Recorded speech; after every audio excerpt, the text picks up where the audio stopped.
Olá, meninas, tudo bem? Bom dia, bem-vindo à nossa aula de hoje, né?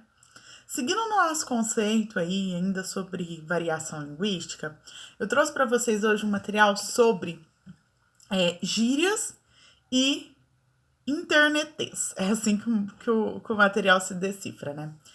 Pessoal, o que acontece? A gente já falou a respeito da variação linguística, eu já expliquei para vocês o que é uma variação, o que é uma mudança. Só reforçando a ideia aí, né? A variação é algo que modifica de acordo com alguma circunstância. A mudança é algo que acontece e ela prevalece. Essa mudança ela vai prevalecer, ela vai existir.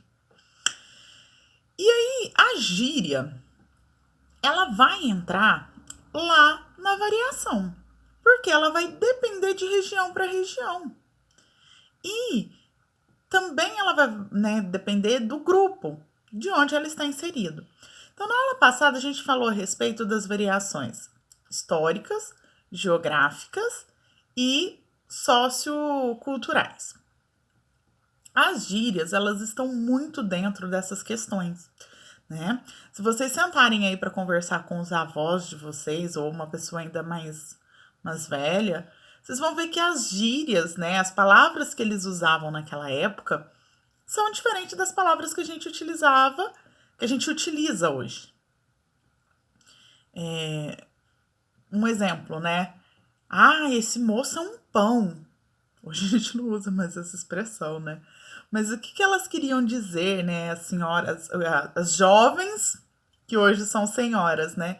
Que elas queriam dizer naquela época que aquele moço era bonito, né? Que aquele moço era apresentável. Então as gírias elas mudam de acordo também com o tempo, com o grupo social e com a região. Então isso é muito importante que vocês entendam. Tem aí várias coisas sobre gírias, né? Gíria, pessoal, não vamos dizer assim, a gíria nunca vai chegar a um padrão de uma mudança, tá? Ela é algo que acontece dentro de um determinado tempo. Se vocês mesmo pegarem as gírias que eu utilizava na minha época de adolescente, olha que não faz tanto tempo, hein? Ó, se vocês pegarem as gírias que eu usava na minha época de adolescente, muitas delas hoje já não existem mais. Já caíram em desuso, né? E algumas das palavras que vocês falam hoje, que ainda é comum do vocabulário, pode ser que existia, mas a maioria não.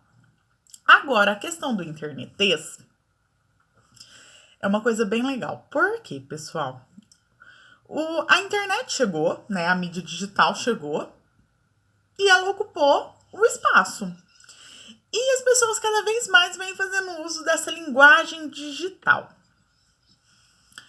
E isso meio que, tipo, internalizou, né?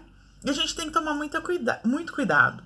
Um exemplo clássico que a gente usa muito na digitação é o tá no lugar do está, né? A conjugação verbal. Então a gente usa muito tá. Ah, isso tá em tal lugar.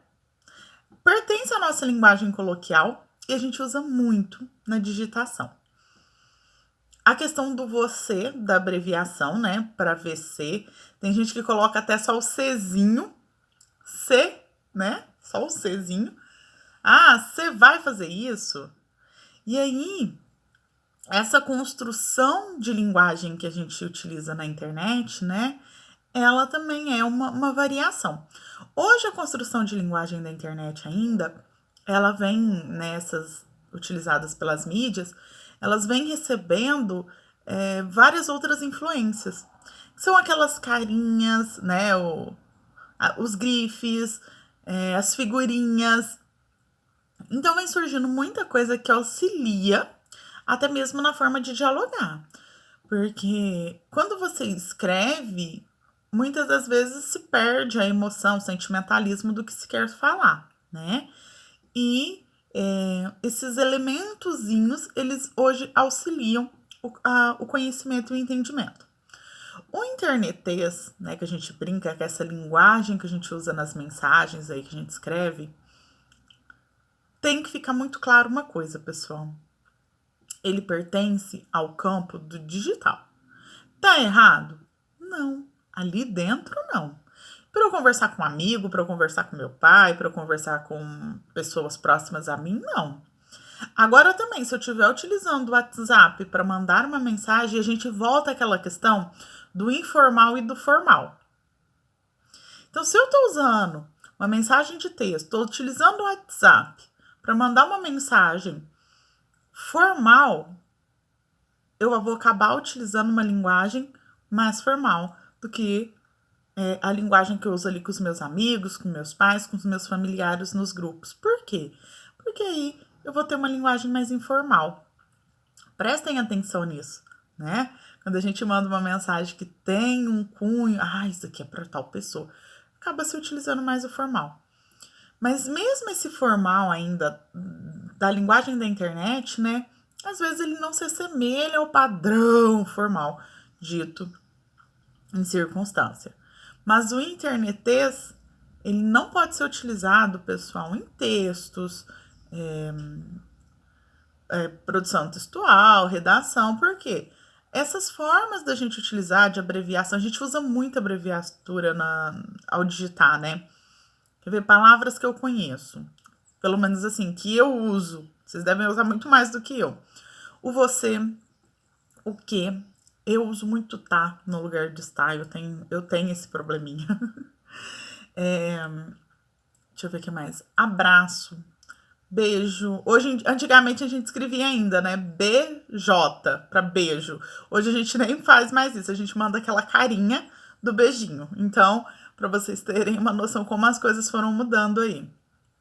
Abraço, beijo. Deixa eu ver o que mais que eu uso.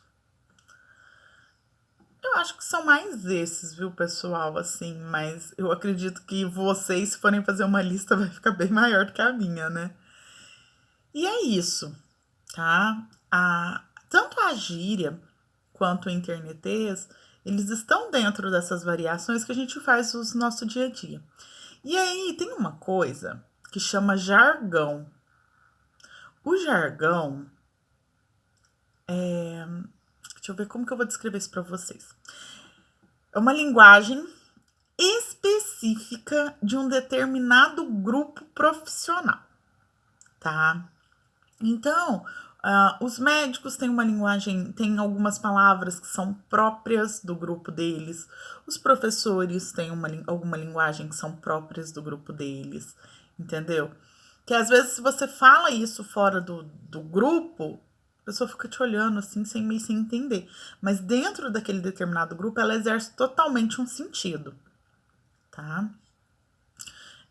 Um exemplo dentro da área da educação, né? Quando a gente fala assim, metodologia, didática,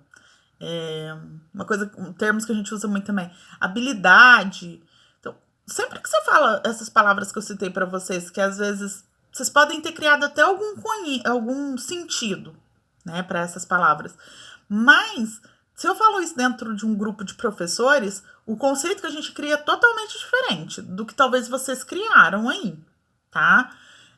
São termos bem específicos da área de educação e a gente usa muito. Esses vocabulários estão presentes, assim, quase que diariamente no nosso trabalho. E para vocês nem tanto. Então, essas palavras, os jargões, elas não são gírias. Muita gente fala, o jargão é gíria, mas de cada profissional. Não, não é. Parece até mesmo uma gíria para delimitar um grupo, né? Mas não é. E o que tem de diferença do jargão para a gíria também, pessoal, é que o jargão, ele é formal. Ele pertence à língua, sim. As palavras, a maioria dos jargões que nós usamos, eles estão, sim, inseridos dentro da língua. Eles têm total. Se você for lá no dicionário procurar, eles vão existir, tá? Com esses sentidos que a gente conhece.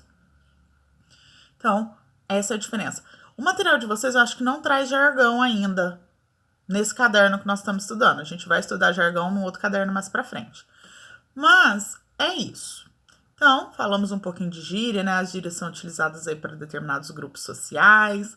E a gente encontra, né? Igual lá os surfistas têm suas gírias, os skatistas, os roqueiros têm suas gírias. O pessoal que gosta do meio rural tem sua gíria, o pessoal que gosta do meio urbano tem suas gírias. o pessoal do interior tem uma gíria, do litoral tem outra, da capital tem outra, o nordestino tem uma, a pessoa do sudeste tem outra, do centro-oeste, e assim por diante. Então, isso são gírias. Bem, espero que vocês tenham entendido. Qualquer dúvida eu estou à disposição, é só me chamar. Tchau e até a nossa próxima aula.